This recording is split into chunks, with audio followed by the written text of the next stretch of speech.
निशुंभ शुंभ मर्दनी प्रचंड मुंड खंडनी काली कपालिनी तूने विनाशिनी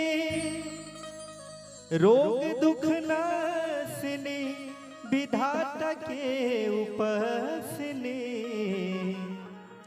राजीव के प्रकाशिनी ए माता विंध्यवासिनी। भक्त भइल बमाई की दुआरी पे और कैसे कहता है, अरे माई के धमवा देख के ऐसन मनवा मोर करे हो रा। माई के धमवा देख के ऐसन मनवा मोर करे हो रा। रही जैते हम नगरिया, रही जैते हम नगर जैते ना अपना करे हो रा। रही जैते हम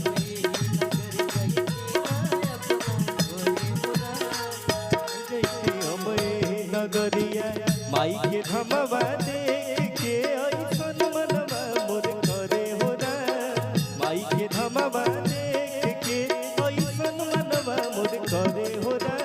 रही जैते हम नगरिया, रही जैते हम नगर जैते ना अपना करे हो रा।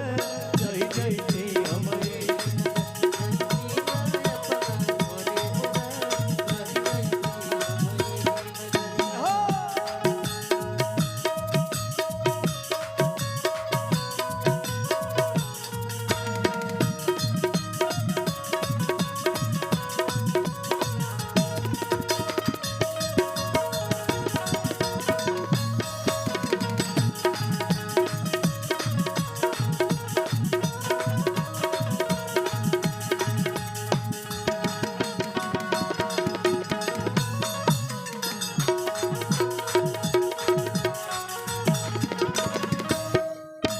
विष्णु जी आई गो हरावेले, शंकर जी डमरू बजावेले।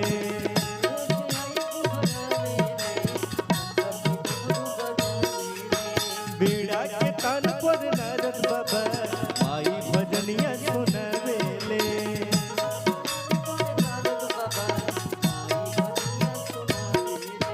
विष्णु जी आई गो हरावेले, शंकर जी डमरू बजावेले।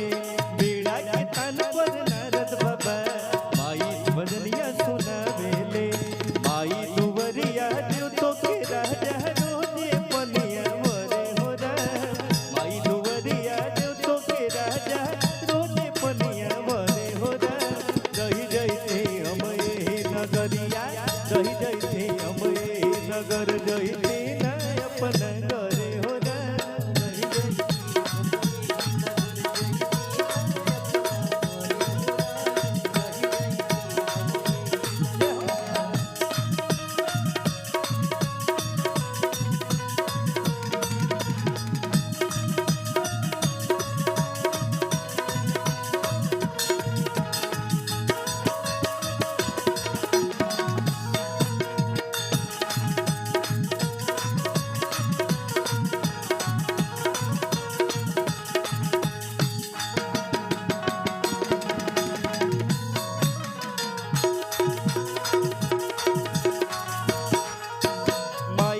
फुलवा फुलाई जाला, मालिक के मने अगराई जाला।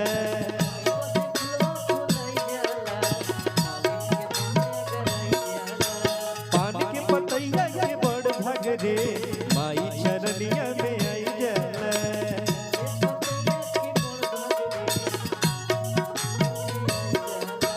माई बड़ फुलवा फुलाई जाला, मालिक के मने अगराई जाला। पतैया के बड़ भाग रे, माई चरनिया में आई जाला।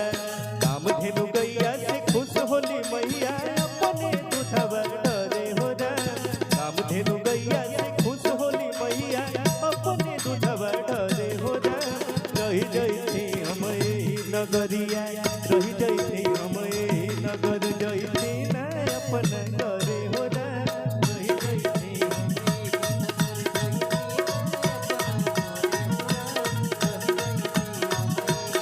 हो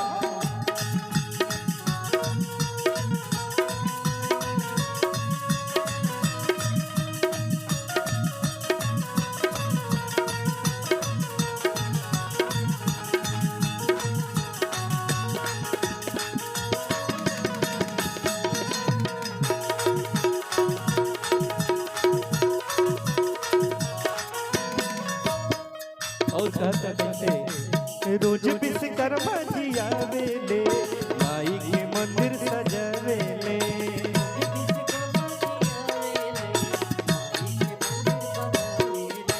ब्रह्मा जी अलख जगावेले भक्ति में सबके झुमावेले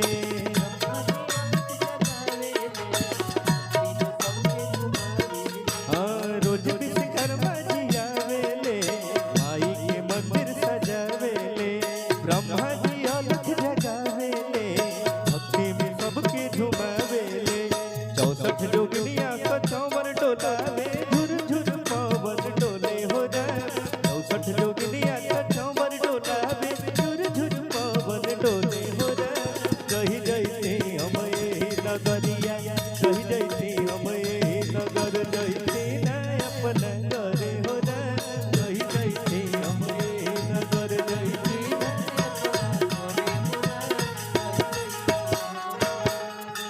माई के धमवा देख के ऐसन मनवा मोर करे हो जाए माई के धमवा देख के ऐसन मनवा मोर करे हो जाए रही जैसे हमें नगरिया